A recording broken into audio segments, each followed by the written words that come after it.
نؤكد في ذكرى انتصار المقاومة في عيد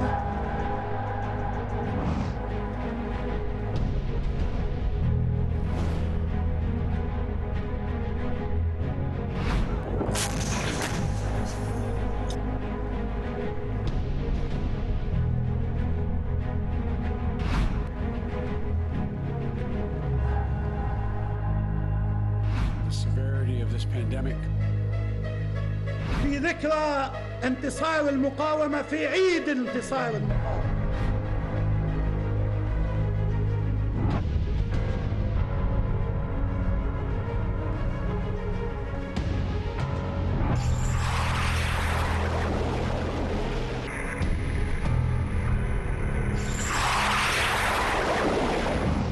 أن وجودنا في سوريا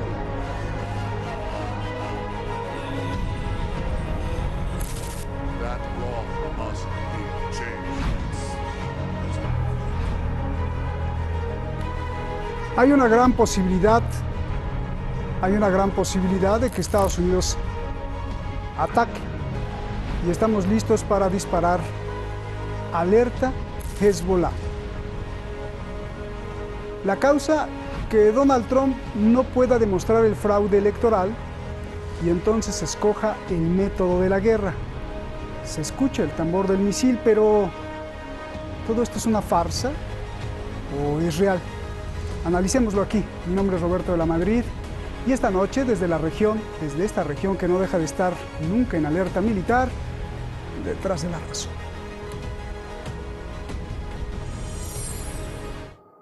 Hezbollah está listo para disparar a Estados Unidos. Pero, ¿por qué dice eso?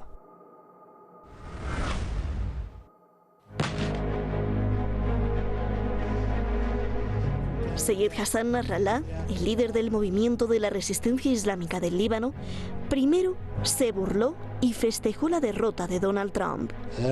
أنا فرح في ذهاب في السقوط المذل لترامب في جرائمه، جريمة العصر التي ارتكبها ترامب في قتله للقائد الكبير الحاج قاسم سليماني وللقائد الكبير الحاج أبو مهدي المهند.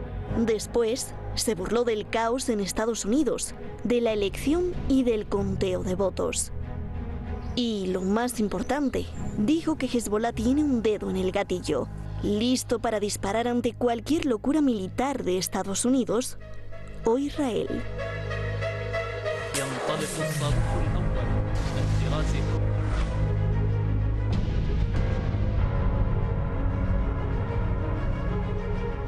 وأن نكون أيضا على درجة عالية من الاستعداد لمواجهة أي خطر أو عدوان أو أذية ورد الصعصعين إذا ذهبت الحماقة الأمريكية أو الإسرائيلية إلى شيء من هذا النوع. Pero, ¿por qué dice eso?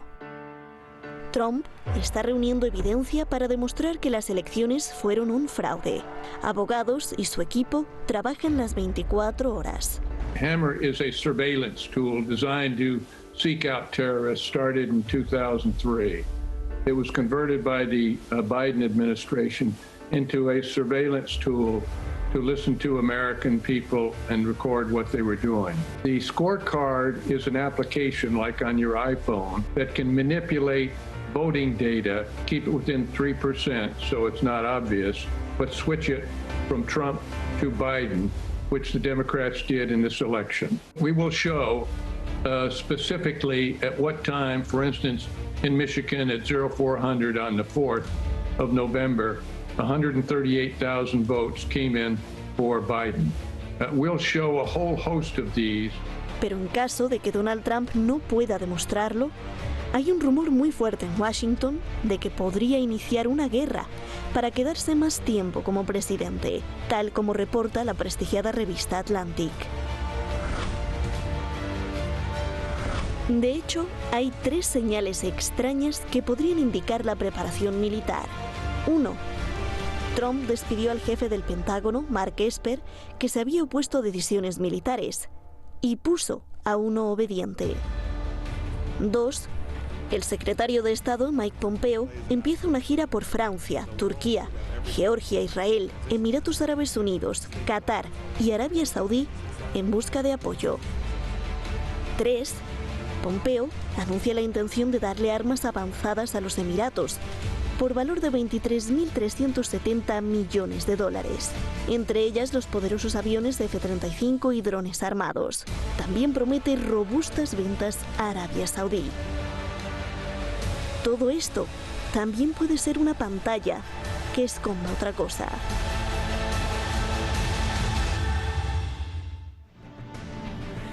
Las gracias para nuestra investigadora Shadia Alizadeh, Keivan Mosenin, periodista en jefe, y al coordinador Youssef Nozavari, y por supuesto a todo el equipo.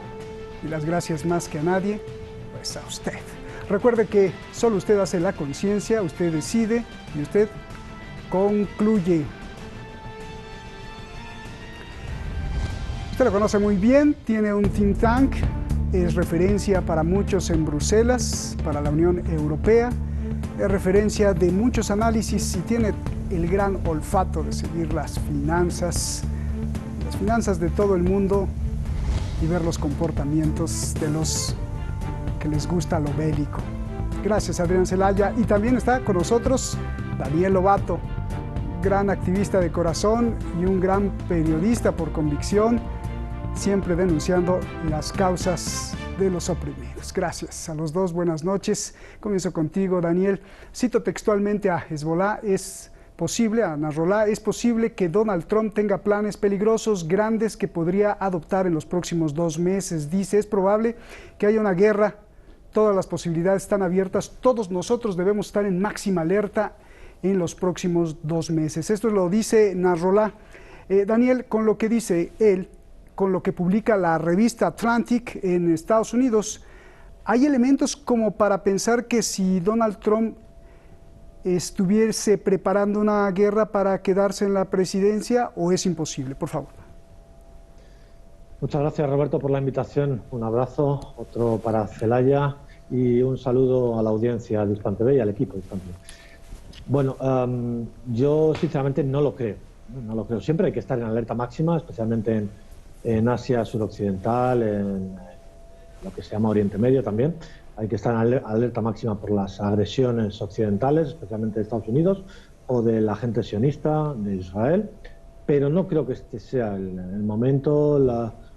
Trump no obedece a locuras, él ha obedecido a estrategias del consorcio militar y energético de Wall Street. Para mí, yo creo que aunque las formas de Trump sean de matón de taberna, Biden también seguirá esas estrategias del consorcio militar de otra forma diferente, como Obama quizá las siguió, de otra forma con una refinada hipocresía, pero diferentes. Al fin y al cabo las seguirá igualmente. Y lo que yo creo, sinceramente, es que yo creo que Trump está amortizado. Lleva más de una semana sin ningún discurso público, ninguna rueda de prensa, solamente hablando por Twitter, gritando por Twitter, ¿no? Entonces, de una forma bastante humillante, como decía el líder iraní. Entonces, bueno, yo no creo que en estos momentos sea ese el escenario probable de una agresión militar americana, aunque paradójicamente ya con esto acabo, hay que reconocer que Trump ha sido el primer presidente desde hace muchas décadas que en su primer mandato no inicia algún tipo de agresión militar a algún país. Es verdad que ha incumplido también las promesas de que se iba a retirar a otros países, como de Siria, etcétera, etcétera. Ha mantenido la tensión bélica con China, con Rusia, en el Golfo Pérsico, con Venezuela también, pero bueno, no ha iniciado ninguna. Y no creo que en el tiempo de descuento en el que está ahora la inicie tampoco. Bien. A ver, Adrián, quiero saber tu deducción académica y tu intuición psicológica, porque bueno, pues son dos cosas muy diferentes y con Donald Trump no se sabe. Entre la reacción de Hezbollah, yo creo que Hezbollah tiene inteligencia, o sea, un sistema de inteligencia que le indica algo, y las publicaciones en Estados Unidos, ¿tú ves algún elemento como para pensar que por lo menos le pasó por la mente a Donald Trump hacer una guerra para no salirse de la Casa Blanca, o esto es imposible y es ciencia ficción? Bueno, la verdad es que Estados Unidos está en una situación límite, ¿no? Está en una situación límite desde un punto de vista histórico, ¿no? Y como consecuencia de esa situación límite de pérdida de su hegemonía mundial y de auténtica destrucción interna de su tejido económico, social, etcétera, es muy difícil descartar totalmente ninguna opción. Ciertamente, de lo que se está hablando en Estados Unidos cuando se piensa en riesgos de estallido como consecuencia de esa situación límite, no es en aventuras exteriores. Pues se está hablando de todo tipo de posibles rupturas internas, incluso rupturas constitucionales, de movimientos, digamos, incluso de Fuerzas Armadas dentro del propio Estados Unidos, que más de una vez hemos comentado que está desde hace años en una situación de guerra civil larvada. Ninguno de los dos bandos, digamos, va a aceptar fácilmente una presidencia del otro bando una vez llegados a esta situación. Entonces es muy difícil descartar opciones. Muchas veces las guerras exteriores han sido pretextos para movimientos internos, ¿no? Pero la verdad es que en nuestras informaciones no entra el que en este momento Trump entre en una aventura exterior como la que se ha comentado, ¿no? Internamente, la verdad es que todo es posible, tanto por parte de Trump como por parte de los demócratas, porque muchas veces se ha dicho que la democracia funciona bien cuando hay poco en juego, pero cuando hay mucho en juego se rompe la baraja. Y Estados Unidos está en una situación en la que parece que las distintas facciones en disputa están pensando que ese es el contexto en el que se encuentran. Oye, ¿qué dice la ley, Adrián? Si bien lo que estás diciendo no se ve muy claro, pero no hay que descartarlo, pero ¿qué dice la ley? Porque hay muchos rumores de que si el presidente de Estados Unidos entra en una guerra, ya entonces no puede hacer la transición y hay que esperar a que acabe la guerra, o esto es posible, o ¿qué sabes de eso? Pues la verdad es que no lo sé, es que ciertamente no hemos analizado esa hipótesis en concreto, ¿eh? O sea que no te puedo contestar esa pregunta, ¿eh? Claro, bien. A ver, Daniel, Nasrallah, pues, ¿por qué entonces lo dice? Esa sería la pregunta. Y dos, porque Nasrallah dice que ya está listo, ¿no?, para jalar el gatillo, o sea, por algo lo ha de decir, no lo sé. Y advierte también que, bueno, pues, que se defendería con todo. Y te pregunto yo, esta sería la segunda pregunta, ¿esta guerra que pudiera lanzar Estados Unidos alcanzaría a Irán, a Arabia Saudí, a Irak, a todo el Golfo Pérsico? Bueno, en un escenario de una agresión de ese tipo, todo está en juego. Están en juego las bases de Estados Unidos en el Golfo, están en juego los navíos, los buques americanos, tanto de petroleros, energéticos, como los navíos militares norteamericanos, las compañías norteamericanas, las embajadas en Líbano, tanto la norteamericana como la israelí. Es decir, estaríamos hablando de un conflicto de toda la región. Cualquier tipo de agresión severa como la que está planteando Nasrallah. Yo creo que también a veces en los discursos de Nasrallah también hay que entender las claves internas, y igual que los que decía Zelaya. Los movimientos externos de Estados Unidos obedecen muchas veces a lógicas internas, a hegemonías, a disputas de hegemonías internas. También en Líbano. El Líbano lleva unos meses muy duros después de la explosión en el puerto, ya venía de antes, ¿no?, pero con las protestas sociales, etcétera, la terrible devastación por la crisis, también las sanciones norteamericanas a empresas o a ministros libaneses incluso, las presiones. Hemos visto al colonial Macron paseándose desde la metrópoli a la provincia libanesa exigiendo quién debía formar el gobierno libanés, exactamente el embajador de Estados Unidos, las ONGs allí, que ya sabemos, ¿no?, las infiltraciones que hay dentro del Líbano, las luchas internas de poder. En estos momentos, además, una situación de gran conflicto incluso con Israel. A la vez estamos viendo unas negociaciones de demarcación de fronteras con un Estado con el que estás en guerra, con el Estado sionista, y hasta qué punto puedes entablar negociaciones de fronteras marítimas sin que estés reconociendo a ese Estado sionista, y además con la mediación de Estados Unidos, que has tenido que aceptarla.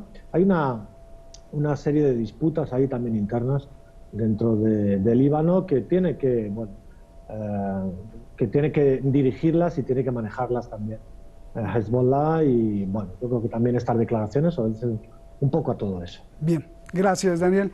A ver, Adrián, no solo Estados Unidos, el propio Nasrallah dijo que es posible que el Partido Republicano, la extrema derecha y su aliado, aquí puede estar la clave, Israel, tenían algún plan en la región y no lo pudieron hacer, y ahora aprovechen estos 2 últimos meses para materializar los planes. Dime, ¿qué opinas de esto? Y también quiero que me digas qué hace Mike Pompeo, el secretario de Estados Unidos, dando vueltas ahí por todos los países de la región pidiendo apoyo, y por qué despidieron a Mike Esper. ¿Cuáles son tus lecturas, por favor? Sí, vamos a ver. Con respecto a la posibilidad de que, por ejemplo, un aliado de Estados Unidos como Israel intentara forzar algún tipo de movimiento durante estos meses, no lo veo fácil, porque en realidad casi ha venido a suceder todo lo contrario. Es decir, la interpretación que se estaba haciendo de los movimientos de los últimos meses era que precisamente Israel estaba forzando a Donald Trump a tomar decisiones a favor de sus estrategias para aprovechar los últimos meses antes de las elecciones, pensando en que una vez que se celebran las elecciones ya no iba a tener capacidad de presión. No sabemos muy bien, claro, qué es lo que en este momento Israel puede ofrecer a Donald Trump. Claro, sabemos que hay una guerra interna dentro de Estados Unidos que va a ser terrible durante estos meses. Yo no descartaría gestos de Donald Trump a favor de Israel en ese contexto, a favor de Israel o de Arabia Saudita, porque los dos gobiernos tienen una gran fuerza en el propio Estados Unidos, y con el fin de gestionar este proceso durante estos 2 meses en el que la nueva presidencia va a estar en juego, es muy fácil, viendo la experiencia de estos últimos años, que Donald Trump intente buscar ese favor de Israel. Y sobre la visita de Mike Pompeo yo haría una interpretación similar, independientemente de que pueda haber otras razones, evidentemente, pero una posibilidad a no descartar es que necesiten de alguna forma, o que les pueda venir bien, el apoyo sobre todo de Arabia Saudita o de los países del Golfo por estas batallas que están desarrollando internamente durante estos meses. Claro, ese apoyo, la verdad es que durante los últimos años se ha traducido al final en una compensación a través de gestos, fundamentalmente, gestos importantes, pero gestos, no en guerras. Pero es muy posible que Nasrallah esté temiendo que en este caso ese riesgo se convirtiera en algo más. Vamos a ver cómo se evoluciona la situación dentro de Estados Unidos. El tema es muy oscuro, pero las apuestas que se están haciendo son muy fuertes. Parece que efectivamente sí se puede decir que ha habido claramente ya en este momento que ha habido un fraude electoral por parte del Partido Demócrata. Lo que no sabemos hasta qué punto llega, ¿no? Porque esto necesita números y necesita pruebas, ¿eh? Entonces no sabemos qué es lo que el equipo de Donald Trump va a poder probar en los tribunales, hasta dónde va a llegar, si los tribunales se van a atrever o no a dar la vuelta a los procesos ya realizados. Pero evidentemente que va a haber una batalla campal en Estados Unidos durante estos 2 meses, eso está muy claro. Entonces no es difícil, aunque no se llegara al contexto de guerra, esto sería improbable, que se estén intentando utilizar, como otras veces, apoyos externos para salir ganador. Mike Esper, ¿por qué lo quitaron? Sí. Bueno, la interpretación es que Mark Esper no era precisamente del círculo cercano a Donald Trump. Ya hemos visto que desde que se ha iniciado la batalla por los resultados de las elecciones, las presiones han sido muy fuertes. En un primer momento, desde los medios y desde los círculos de Wall Street cercanos al Partido Demócrata, presionando en principio para transmitir que Donald Trump está solo, presionando para que son solo algunos de sus amigos. Cuando esto se ha extendido al ámbito del conjunto del Partido Republicano, pues esta campaña, pues bueno, presionando a través de personas concretas cercanas, digamos, al entorno de Wall Street, que siempre han estado también en el entorno de Trump, y que ya hemos comentado más de una vez que la administración norteamericana es muy compleja y Trump ha estado permanentemente rodeado de enemigos. Entonces, aunque no es el primer presidente al que le pasa esto, pero bueno, yo creo que cara a la batalla que se avecina durante los 2 primeros meses, está intentando asegurar que en los puestos clave tiene personas de confianza. Claro, pero justamente esa es la duda, ¿no? Porque Esper no le obedecía en lo militar, tampoco cuando quiso desplegar al ejército en las propias calles de Estados Unidos. Esper se opuso. Quién sabe qué prepare Donald Trump. Bueno, Daniel, ¿qué pasaría si se descubre que hubo fraude en Estados Unidos? Ahora corre la información del Hammer y el Scorecard que inventó la CIA en 2003 para controlar a los terroristas, pero que las instituciones de Estados Unidos hoy dicen que es una farsa. ¿Tú crees que haya la tecnología y los instrumentos necesarios para manipular los resultados de las máquinas de votación, más con los avances y experimentos que ha hecho la CIA en el mundo y en la historia, para aplicarlas ahora a sus propios ciudadanos y en sus propias votaciones, o también es imposible? No, por supuesto, es muy posible, porque además Estados Unidos carece de una ley electoral única, carece de observadores. Por ejemplo, en España tenemos una figura que son los interventores, que en cada mesa electoral pueden estar presentes representantes de cada una de las candidaturas, ¿no?, que se presentan. Eso no existe allí en Estados Unidos. La ley electoral está muy fragmentada, cada estado tiene la suya, y no solo cada estado, sino incluso cada condado. Y bueno, una situación así parecida ya se vio hace 150 años, un empate absoluto entre el Partido Demócrata y el Republicano, y al final el Partido Demócrata estuvieron al borde de la guerra civil. El candidato del Partido Demócrata, no le recuerdo cuál era la presidencia, cedió y acabó aceptando una derrota a cambio de ciertos compromisos de Estado, ¿no? Pero la ley electoral, en cualquier caso, no se revisó, no se cambió y no se hizo una estatal, una ley federal, como dirían allí, para todo el territorio de Estados Unidos. Y por tanto, los fraudes, y hay, como decía Zelaya, cuando la democracia funciona es porque, bueno, realmente no hay grandes cosas en juego, pero ahora mismo que está en juego el declive hegemónico de Estados Unidos como potencia, está en unas rivalidades con China especialmente, la tienen al borde de la asfixia económica Estados Unidos en ciertas cuestiones. Bueno, se está jugando su propio futuro Estados Unidos.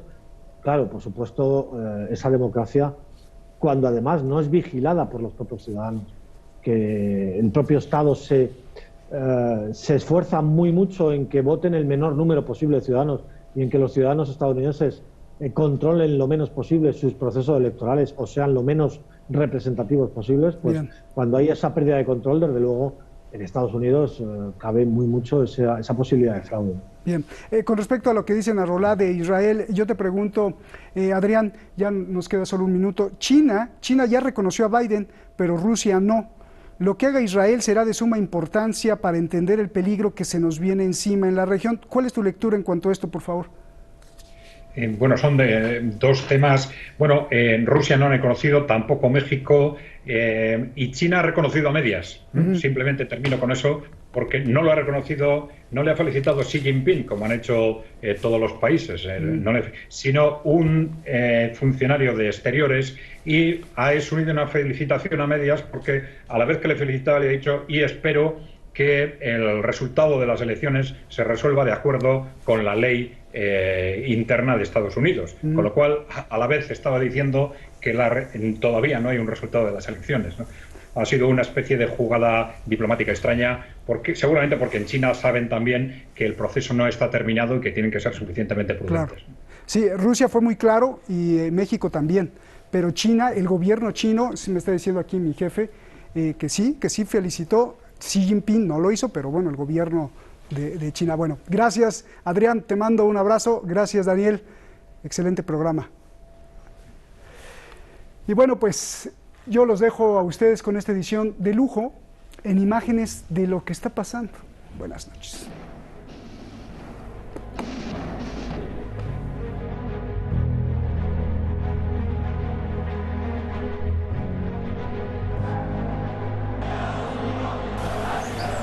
اليوم أنا أؤكد في ذكرى انتصار المقاومة في عيد